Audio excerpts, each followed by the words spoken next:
Hey, this is Kyle is Wonderful here with the weekly flagship podcast, the Wonderful Wrestling Podcast, where we take a breather, take a look at what happened the previous week, look ahead the next week, and we'll figure out what was the top five matches this week.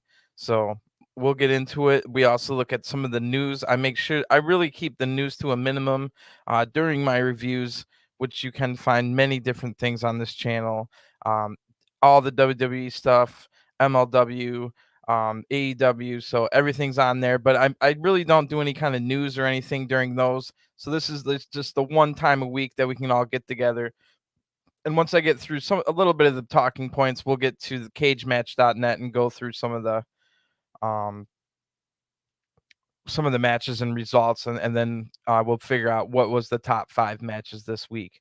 So um just off the top of my head, I also like I do heavy notes for all the reviews and stuff. I do a lot of prep work so I can get stats and things in there and have a great presentation, especially when I know I'm going to go live right after the show. And especially if you're watching like AEW Dynamite or NXT 2.0, they throw about seven different segments at you in a 20-minute span. So even with the commercials, it's hard to catch back up. So a lot of prep work for those, but this is the show where there's just almost no prep work. I think about things I might want to talk about as I throughout the week and put it on the show, but pretty much just going free balling it for lack of better terms. So um, I do want to touch on the latest news that came out. There is reports saying that WWE Raw will be going to PG-14. This isn't something ever since that means the PG era, at least on Raw, is dead as far as um we I don't think it's going to happen this week. I didn't get quite a timeline on that, but it does open the door. If you don't know, Dynamite is PG-14, and you get a little bit edgier stuff on there. I definitely don't think Vince McMahon's going to have people getting busted open and stuff like that, like Dynamite does. But I think you'll hear a few more S words, maybe probably not F words and stuff like that, but potentially a little bit more controversial storylines, maybe like a Snitsky, if you remember what Snitsky did and stuff around like that, that can maybe add some spice to. Um, of course, they're probably not going to do anything too risky, since they're in multiple countries and try to keep everything PG. But that does open the door for a little bit more opportunity, maybe a little bit more violence. Like I said, not like the busted open kind of violence, but maybe some more hard hitting matches. Um, Coming our way on Raw. So that's pretty cool. One of the big talking points is G1 starts tonight, or not really tonight, but tomorrow. It's hard to tell with the time difference, and I'm going to be covering every single show. I'm also going to try my best. I'm going to see how it is at the beginning to also do a separate video for not only each night of G1 in New Japan Pro Wrestling, but also do the backstage comments where they talk about everything, a lot of storylines and stuff during those comments. It's promos from all the wrestlers right after the match. So I'll also be doing that. I'll get the translations in English and stuff. You can watch that on their channel, but if you're not into reading subtitles and whatnot, I will have those as well. And I won't cut down on anything else that we're doing, so we'll still have all the other stuff we've been reviewing. But I'm really looking forward to G1. It looks like amazing this year. There's 4 blocks instead of 2, which means they were able to add 8 more people than usual, but that does mean that everybody is going to have less matches. So everybody is going to have 6 matches. I believe it's 7 people in 4 different groups to give us 28 total. And this did allow some different people to be added. Maybe like a Jonah might not have gotten added. The former Bronson Reed from NXT, former North American champion, big guy. So there's a whole big guy group that Okada's in. Everybody in that group is a monster big guy. So you got like Lance Archer, Tom Lawler, who's really not a huge guy, but kind of like intimidating, kind of big and strong, but he's not small either. So um there's some other big guys. Bad Luck Fale, unfortunately, made the cut for G1. The worst one probably is Chase Owens, somewhere buried in there. I don't know how he made the cut, but there is some pretty good debuts like El Phantasmo from Bullet Club will be invited to this. and I don't know. I don't think this is Juice Robinson's first one, but it is going to be his first one. He's recently turned heel and joined the Bullet Club, so that should be fun as well. There's just so many different things. Maybe we'll get into predictions and a little preview at some point. I meant to bring something up. Hopefully, Cage Match has something for us because that's the one um, thing I have open right now. So pretty cool. I'm looking forward to that. I would say AEW had a big bounce back week this week. Not to say that the week before was not that great. We did get the blood and guts and the 2 ring battle royal last week. Um, Wait, no, was blood and guts last week? I don't think it was because it was last week was the Brody King John Moxley match. But this week we got John Moxley again in a really good match, but even better this time against Konosuke Takeshita, and that was awesome. Great match. I almost want to rate it higher than that main event, but I just can't because there was a certain shock value for it in the main event in the triple or nothing for the AEW World Tag Team titles. Swerve in Our Glory, Keith Lee and Swerve Strickland win the AEW tag titles. So that was kind of a shocker. It was definitely more of like your spot fest, but it was really fun and all kinds of craziness happened. There was like a Will Hobbs bullfrog splash about 65-70% across the ring. Just for example, of course, Keith Lee was doing tope and heroes over the top rope. These are some big guys doing these moves. We had like 2 people tight roping the on the same rope at the same time, and just all kinds of stuff happened in that match. But again, the surprise ending at the end really made it great. I think that just a little bit elevated it over. When we get into talking about our top 5, I think both of those matches are going to make the cut.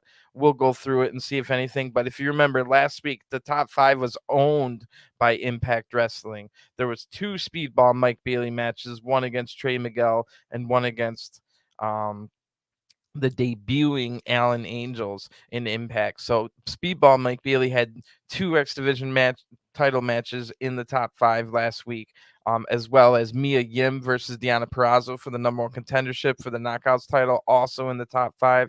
And I think I put um, another Impact match. Oh, it was the Motor City Machine Guns versus Chris Bay and Ace Austin. So last week was dominated by Impact. Impact had Against All Odds last week, where this week they only had the Impact 2-hour television show, and it was definitely not as good. There was a Oh my gosh, I've seen 2 absolutely terrible women's matches this week. But one of them was Chelsea Green just laid, and I saw not Brian Alvarez, but um that guy that does Busted Open Radio on Sirius, he was saying, I don't know at what point, this must have been early in the match, because he's like, this is a great match so far between Mickey James and Chelsea Green. But Chelsea Green, like, it's okay to, like, it's not like, botches happen and nothing's perfect, but this match was terrible. Chelsea Green had at least 8 or 9 botches, hardcore. It was so bad, Mickey James even missed a spin kick at a point because I think she was thrown off. Mickey James had to look foolish by selling a kick from Chelsea that didn't even come close to hitting her. And just really bad match. But it wasn't even the worst match I've seen all week. The worst match by far that I've almost ever seen in my life happened on a really special edition of Dark. Um, that edition of Dark had 2 matches from over the weekend that weren't just a normal studio show on AEW Dark. They tacked on Tokyo Joshi Pro match with Thunder Rosa and Yamashita, where Mio Yamashita won the #1 contendership match by beating the AEW Women's Champion. So I know I'm going off on a tangent here, but stick with me. So this special episode of AEW Dark had not only that from Japan tacked onto the normal studio stuff, but at the end we got to see the first ever All Atlantic title defense in the history of the title that was just won by Pac at Forbidden Door. Pac, formerly Aaron Neville or just Neville, and he had a classic match. Not classic, but a really good match with Shota Umino, who also was at Forbidden Door, having a great match in the Jericho Kingston triple threat match, if you remember. So that was the one that started Forbidden Door, the actual card. So anyway, on this episode featured within the studio shows one of the worst matches I've ever seen in my life. Poor Willow Nightingale was put in there with um she now goes by the name Mila Moore, but I knew her as Mila Milani, and she was part of that NXT roster cuts from um I think it was the very end of April where even surprisingly now Sam Shaw, but Dexter Loomis at the time got released from NXT along with 14 other people. Well, one of those people was Mila Milani, and I have one of the you can also find on this channel some of the deepest WWE 2K universe mode rosters around, because I had everybody even in the performance center. So um I knew that she even had her new name and everything. That was going to be her ring name. As long as they have a ring name, I put them in the game and try and find, even if they've never had a match. So I was all prepared. I had this Mila Milani woman, and she was talking with the Sophia Cromwell, who's still in NXT to this day. So I had them in this Material Girls tag team all ready to go. But then Mila Milani was released from NXT before ever having a match in NXT. So here she is all of a sudden on AEW Dark this Tuesday, and it ended up being one of the worst matches I've ever seen in my entire life. I've been watching wrestling for 30 years, and I went back and watched stuff from before that. One of the worst matches I've ever seen. Go check it out. It was a really special edition of AEW Dark. But Mila Milani was scared to take any bumps, didn't know how to take a bump. I can completely see why she was released from NXT, because without ever debuting in a match, she had no business being in the ring. It was kind of scary to watch. She cringed and shrinked away from every strike. She didn't know how to take bumps. Her offense looked terrible. It was just kind of scary to watch. It wasn't funny or anything. It was like Mila Moore. Bless her for not giving up on her dream after NXT got rid of her, but holy crap, somebody needs to train her correctly before she ever has another match. Not even on television. I'm talking about at an indie show or anything. It was one of the worst things I've ever seen. So we already know what the worst match of the week is. We'll get into what is the top 5 as we go. But like I said, AEW threw down some bangers this week. We have to, at this point, consider the Pac versus Shota Umino and Thunder Rosa versus Miyu Yamashita as being part of the top 5, which is going to be tough because AEW also threw down John Moxley versus Konosuke Takeshita, and we got that amazing Triple or Nothing AEW tag title match. So right there, 4 bangers from AEW that are probably going to be hard to kick out of the top 5. We'll get into that though. Let me see if I can think of any more news. We did find out there was rumors that Io Shirai was maybe going to be released from NXT, but now it looks like what Io Shirai did is put out a tweet that said rumors with the vomit emoji. So apparently Io Shirai might be staying, which is good news. I wish I could watch Stardom, which is where Io Shirai came from and where she would go back to for sure. I don't see her going like to AEW or anything, but it looks like she might just. So at this point, Io Shirai, she's been out injured with an ankle injury ever since Stand and Deliver, which is the show the day. Oh, it's actually the same day as WrestleMania Night 1, which I hope that never happens again, which is one of the byproducts. I really hate WrestleMania being 2 nights. Now we have to smudge NXT's biggest show of the year as the same night as WrestleMania, and we have to smudge um what is it, the Hall of Fame, and the same night as and shared the whole arena as SmackDown. It's really kind of botched the way they have the 2 night. I would much rather have like a 7 hour WrestleMania, but I'm just the kind of guy, I don't care if it's 7 hours. Um, but yeah, Io Shirai looks like she might stay. She's been out with an ankle injury ever since WrestleMania weekend, and at this point, she's already done everything she can in NXT. Just have her go up to the main roster when she comes back. I think that would be the best thing.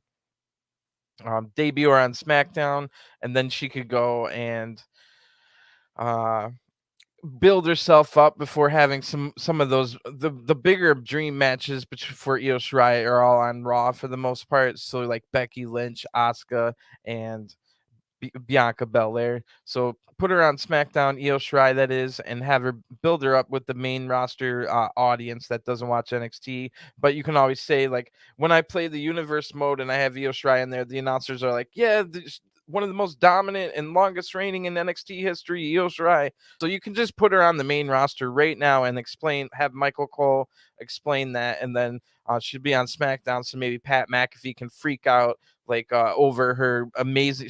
Io Shirai is one of the best moonsaults in all of wrestling history. Like, think of Kurt Angle's high floating one. Charlotte kind of does the same, where it's like high and floating. Now think of the exact opposite of that. No high angle, just a quick snap, and it just like looks devastating.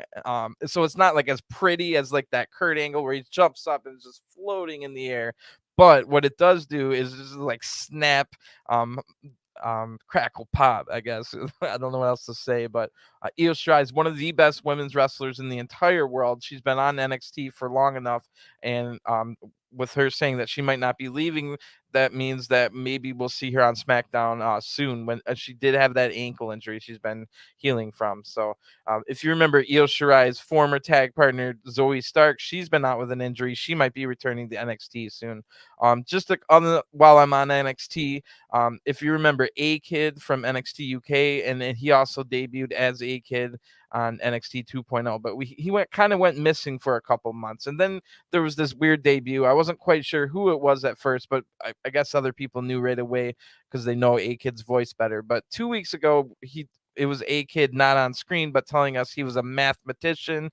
If you ever seen the TV show Numbers, it was kind of like that kind of guy where he can close his eyes and see all the equations, and he never forgets a number once he sees it. So then this week, no mention of math or numbers whatsoever, and now he's wearing a superhero mask, and he goes on camera but puts on a mask. We don't see like that it was A-Kid. We just see, I don't know, from behind or something, but he puts on a mask and he tells us that he likes comic books. So did they completely, and he has the same name, it's Axiom's the same name from last week and stuff like that. But so is he a mathematician that also wanted to be a superhero, and maybe that's his superpower, is that he's, so I don't know what's going on. Also, apparently Apollo Crews can't tell the future because he didn't see a sneak attack coming from Zion Quinn, unless it's part of a long con.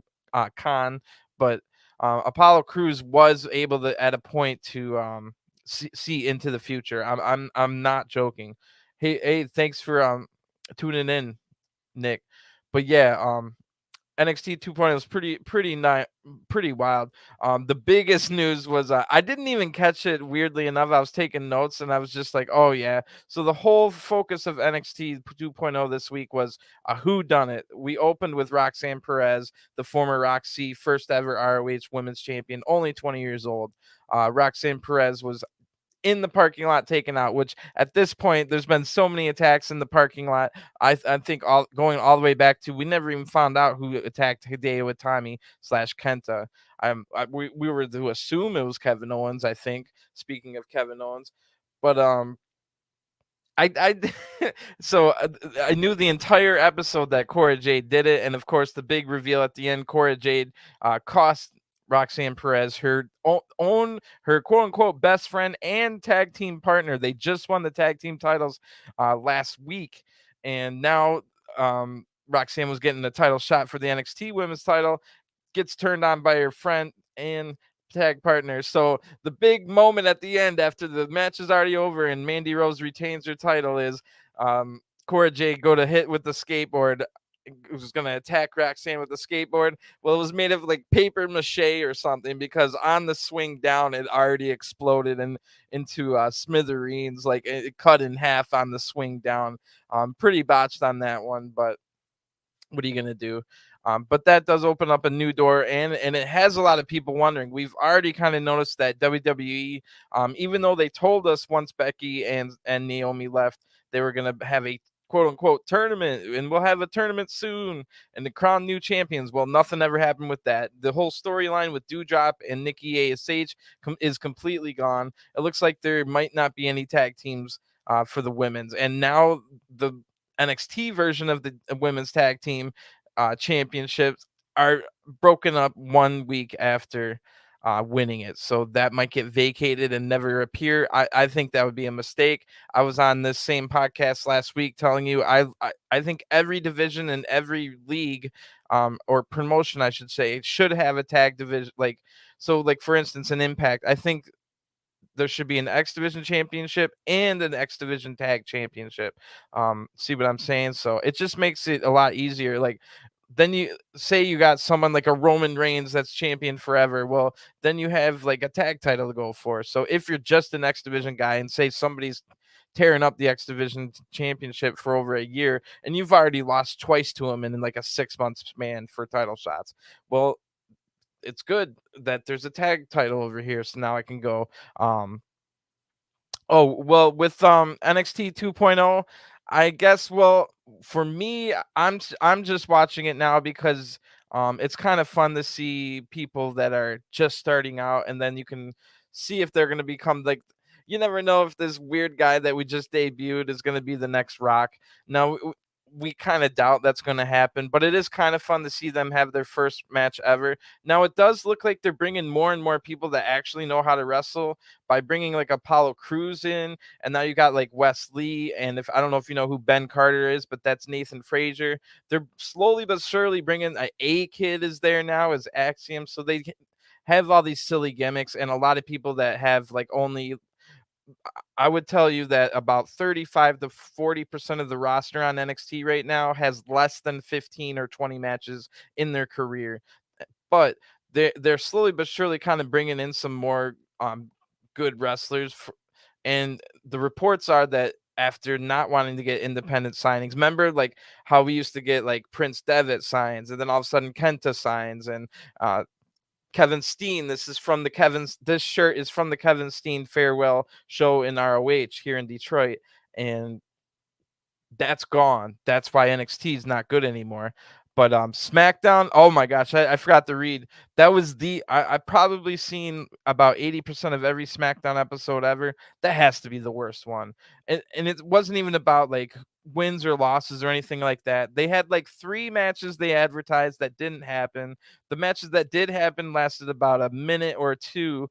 I think they said that it's like 5 or 6 minutes for the longest match.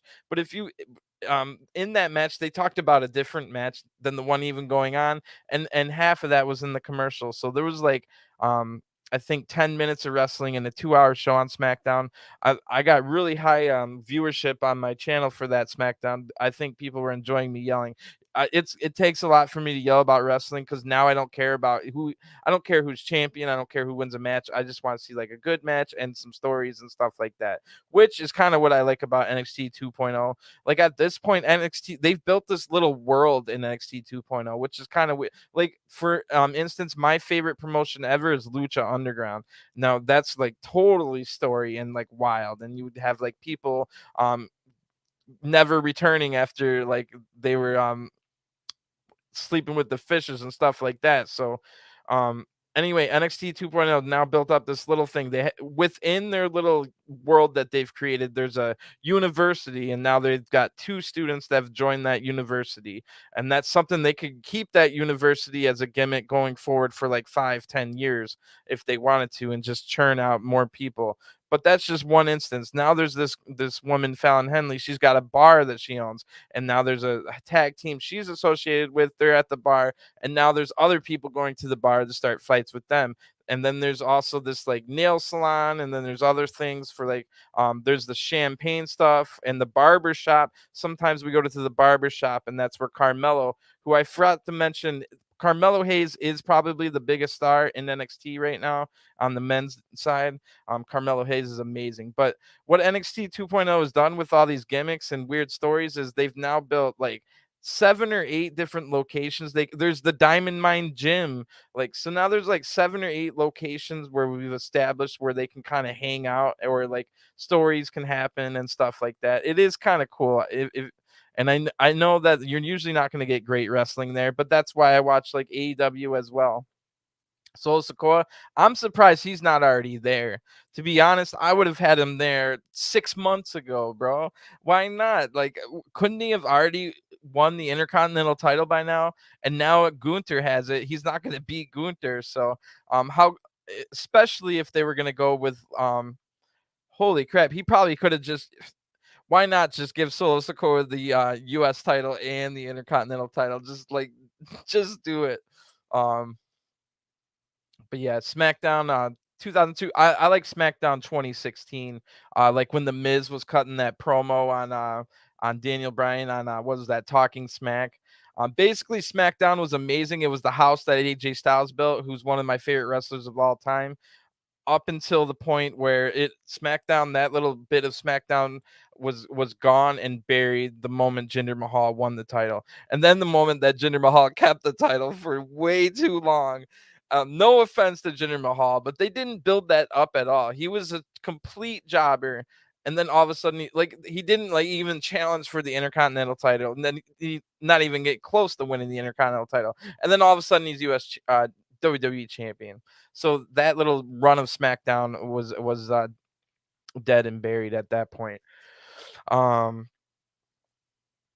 Raw 2020. I actually I gave up. There's three times in my life that I stopped watching wrestling. One was when the invasion happened, when WCW was the invading and ECW, and that just went nowhere, so I stopped watching. And then another time when I was sick of John Cena, about 2010. It was right when the Nexus got beat at SummerSlam, and Cena beat Wade Barrett and two others at the same time. But then the third time was kind of in like 2019. I was kind of into like NXT and all that stuff, but then it just seemed like anybody that gets called up from NXT didn't have like any success. So, and then it was like, well, why watch? So let's get into. I think that's enough for the news. So let me bring up CageMatch.net, and we'll figure out our top 5 matches this week. Let me bring that up. If you guys know what CageMatch.net is, it's the best. I don't know, but yeah, I don't. I think before since last podcast, we found out more allegations of Vince McMahon. I don't really want to get into that too much, but the trouble that he was in before last week's podcast, he's now in 4 times the amount of trouble, which could mean that Triple H is going to be in charge of NXT, maybe even the main roster sooner than we think. And if something like that, whoops, I did the wrong thing. But if something like that happens, we might have like Triple H and Paul Heyman being in charge of creative at that point. Like you can't not rule that out of possibilities. All right, let's go to cagematch.net. So if you guys don't know this amazing website,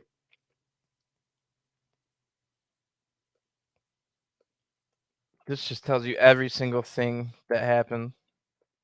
So we're gonna figure out. Like I said, basically AEW had 4 matches that are gonna be hard to take out of the top 10. I mean top 5. Last week there was 4 Impact matches in my top 5. Impact had a great week last week, kind of a not so good a week this week. But Rosemary did go into the Undead Realm with Taya Valkyrie. And I think the whole story, they didn't really say what happened, but what we saw was they were on a mission to go find Havoc, from Decay, Rosemary's partner in Decay, who's been missing. So they went to go find her in the Undead Realm.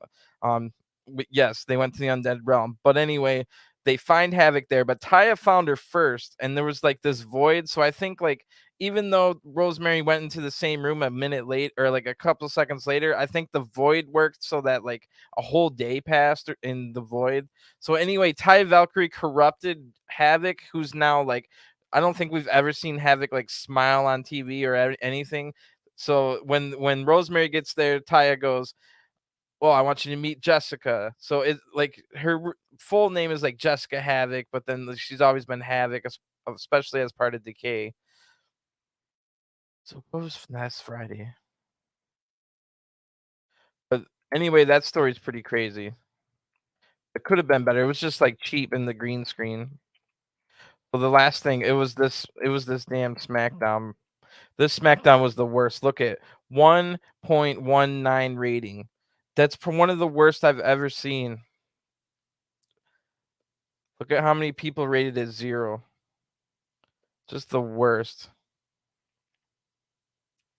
I didn't even remember that this was an actual match. So the Viking Raiders I'm sorry, the new vicious Viking Raiders defeated Jinder Mahal, which Shanky never even got in the match.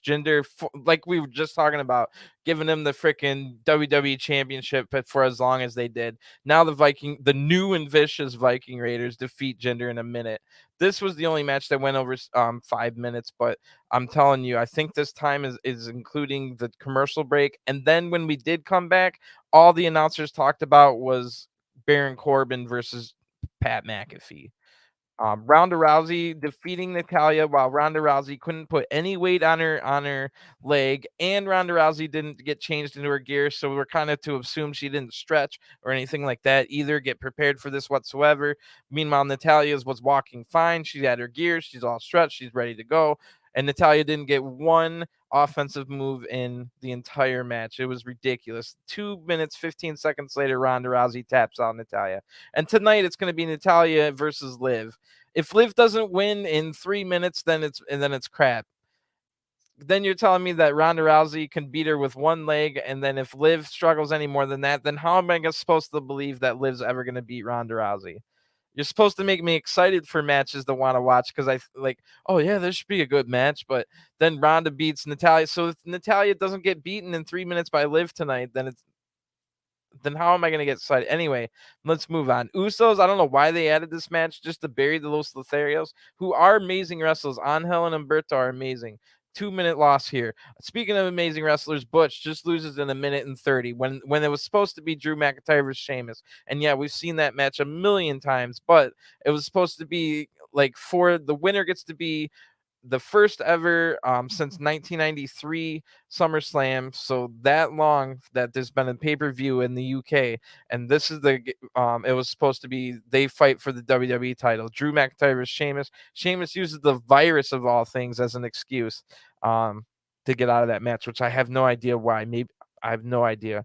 It would have been nice to see this one. That was just a dark match though. But yeah, the worst SmackDown of all time, and nothing good came out of that one. It was borderline offensive because just I don't even want to get into it. Go check out my SmackDown review. But yeah, I don't think there was any big events this weekend. Or last weekend, I should say. So I think the next one was Raw. You surely know that no matches of the week candidates were on Level Up. Although I think there's been maybe a couple good matches on Level Up every now and then. Where's Raw? Got a lot of other there's so many events that happen during the weekend. There's no way you could ever watch more than like 5, 6, or 7 of them, and there's like 40 of them to choose from for anybody that's trying to watch everything. Do the best I can. So Monday Night Raw, let's see if there was any match of the week candidates. We already know AEW is pretty much almost guaranteed to lock in 4 of the top 5 matches this week. Let's see. This one had a potential to be a match of the week. We barely got to see any of it. There was a huge commercial break within the middle, and then when we come back from commercial, they kind of just have a flurry. The flurry was pretty nice, but for somebody, Finn Balor and Rey Mysterio, 2 legends of the business that really have never had a one-on-one match that I don't think ever. So just to have it as a throwaway 10-minute match, most of it in not most, like I feel like most of it wasn't. I think there was 2 commercial breaks for that 10-minute match, I swear. Anyway, Carmella versus Bianca, probably the match of the night, oddly enough, and way better than their Money in the Bank match by far. It was a little bit weird on the ending. I don't really want to get into it. So again, look at my Raw review. But the countout victory with Becky Lynch costing Belair, not to lose the title, but lose by countout.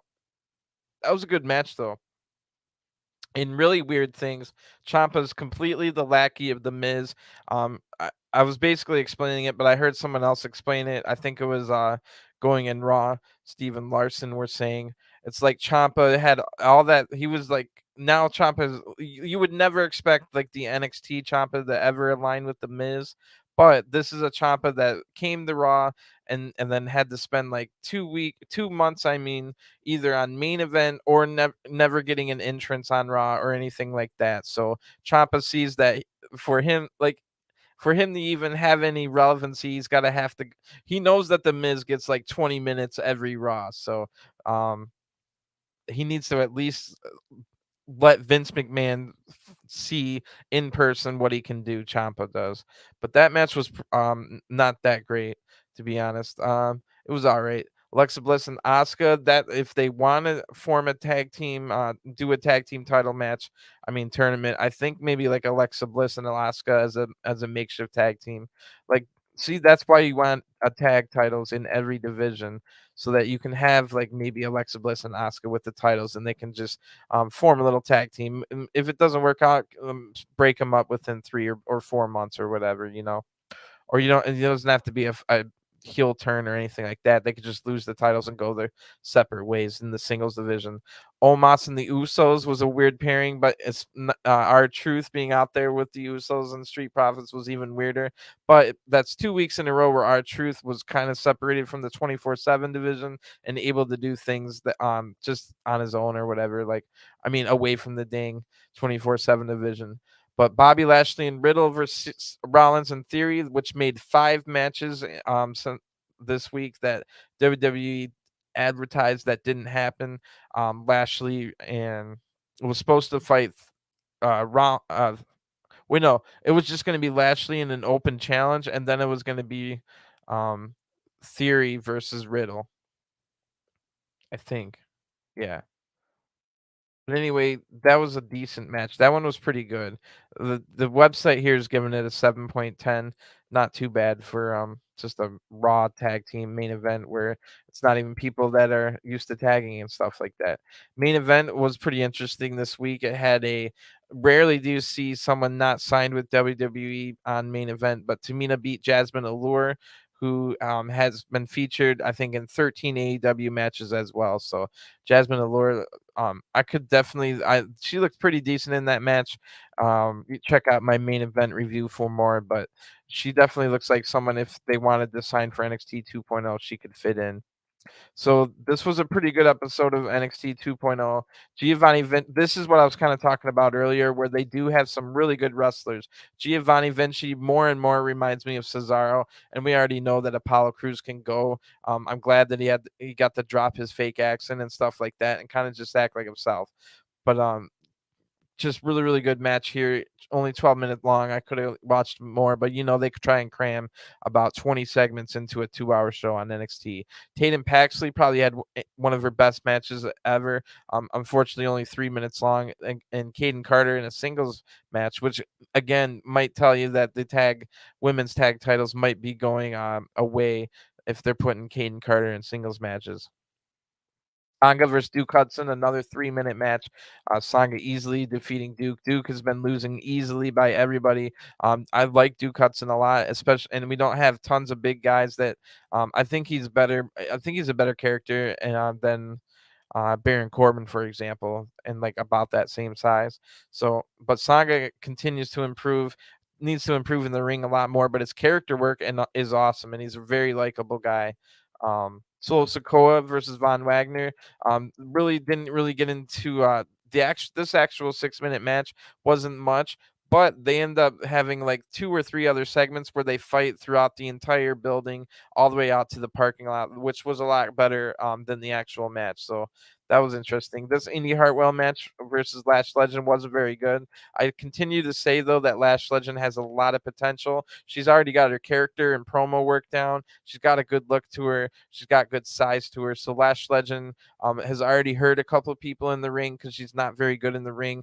But I think if they give her time and if she doesn't continue, if she continues, I think she's on a good streak of not injuring people. So if it can continue that way and maybe they can let her develop in NXT for a couple of years, that sometimes people don't just it doesn't all come together right away. But I think with the Lash Legend, I think it's worth the investment to give her like 2 years in NXT, then reassess if you want to bring her to the main roster or release her at that point. But I think there's makings of a superstar there. The D'Angelo family, I guess they're calling it now. That's funny. Lorenzo and D'Angelo, um, unfortunately beat my guys Idris Enofe and Malik Blade. Idris got caught like in the match for a long time isolated. And then, of course, I already told you this one. The Roxanne Perez had to sell the entire match, so it was more of a storyline match, not very good. Um, they've had a match, Mandy Rose and Roxanne Perez before, when Roxanne didn't get attacked, and that was much better. So really nothing. I would say if this Giovanni Vinci match versus Apollo Cruz went a little bit longer, it would definitely be in contention. But I don't think it was. It also had a cheap finish with Zion Quinn attacking Apollo Cruz, so not really contender for top 5 matches of the week in my opinion. Dynamite, like I was saying, not only Dynamite but Dark had amazing stuff. Wardlow defeated Orange Cassidy. The highlight of that match for me was before the match, Chuck Taylor and Trent Beretta came out saying that since Wardlow was it was a little picture in picture, so they were still in the back talking when they said this, but they said since Wardlow's so much bigger than Orange Cassidy, they're gonna cheat, and they're gonna cheat a lot. So at one point, Orange Cassidy, like very meekly, like as Orange Cassidy does, tells the referee like his arms hurt, my arms hurt. And then Trent Beretta tries and fails to take the turnbuckle cover off. While all this is happening, Chuck Taylor goes under the ring and pulls out a chainsaw. The referee turns around, sees Chuck Taylor with the chainsaw, and kicks them out both out immediately. That had me dying and of laughter on that one. Um, but I could have done without this match. Orange Cassidy did prove himself at Forbidden Door, but now we've this is the fifth match that Orange Cassidy's had on AEW if you count Forbidden Door in a 19-day span. So 5 matches in 19 days, a little too much overkill for me. I can only take so much of the gimmick. But I like stuff that's like I like that Chuck Taylor was gonna cheat so bad that he wanted a chainsaw, but like that doesn't bother me whatsoever. It's just he made a dumb decision, but it's not like you know what I mean. Anyway, one definitely by far in the top two probably matches of the week. Um, it's tied between John Moxley versus Konosuke Takeshita and this AEW World Tag Title match. So let's see what the website rated it. Website rated the tag title match in the main event an 8.79, and they only rated the Moxley Takeshita match an 8.42. That one was for everybody, and I would definitely agree with them because the Moxley versus Takeshita match is more my style, definitely by far more my style. I'm not too much of a spot fest kind of guy per se, but the moves in this match and the shocking ending, and they had like about 4 or 5 false finishes before that shocking ending.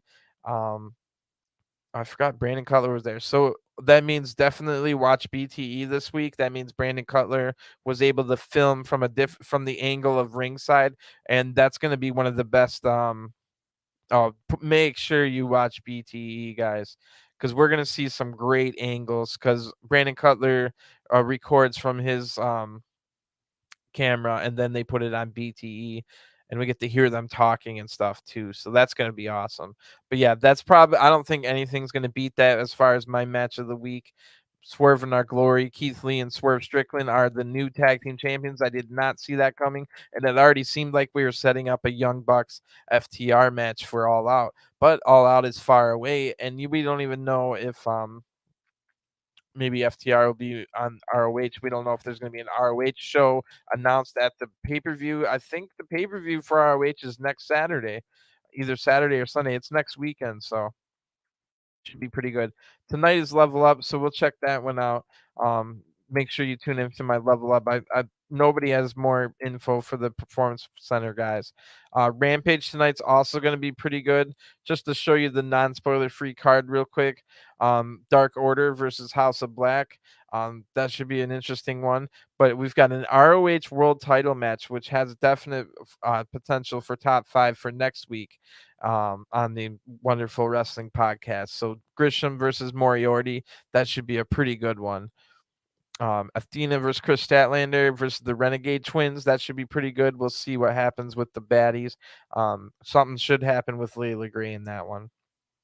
Private Party made their return on Dark this last Tuesday, defeating Bear Country, and they'll now have a little bit stiffer competition in the Lucha Brothers. But I think this is a potential for Private Party to have a nice reboot.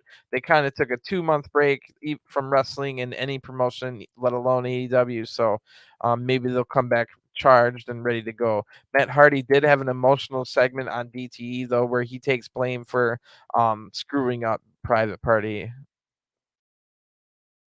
milking Butcher and the Blade for every dime they had, he said. But yeah, where can I find Dark? I didn't see Dark anywhere. But Dark was amazing. It had that, like I said, in my top four, or four of my top five all happened in AEW. Two on Dark, two on Dynamite, and the other ones were Pac versus Shota Umino in Rev Pro that we got to see on Dark, and the other one was Thunder Rosa versus um Yamashita. So sorry, I was just trying to think about what am I missing. So we don't have the MLW up here, but the NWA, they had a pretty decent week this week. Wait, no, this is this week's NWA. So yeah, I think I'm just gonna get going. But yeah, we didn't get a fifth match. So what's our fifth match for the top five? So we have those four AEW matches. I didn't think Impact had anything that great last night. Um, the Raw main event, that Raw main event was pretty good. It had Lashley and Riddle versus Rollins and Theory. That was a decent match. Um, I know I'm forgetting something for sure. Yeah, I'm just gonna get going. I don't like to have just dead air or anything, but I've got a big weekend ahead of me. G1 starts tomorrow, and I'll be covering all of those, so it should be amazing. So tune into that, and thanks for tuning in. I'll talk to you guys next time. Thanks for watching. Peace.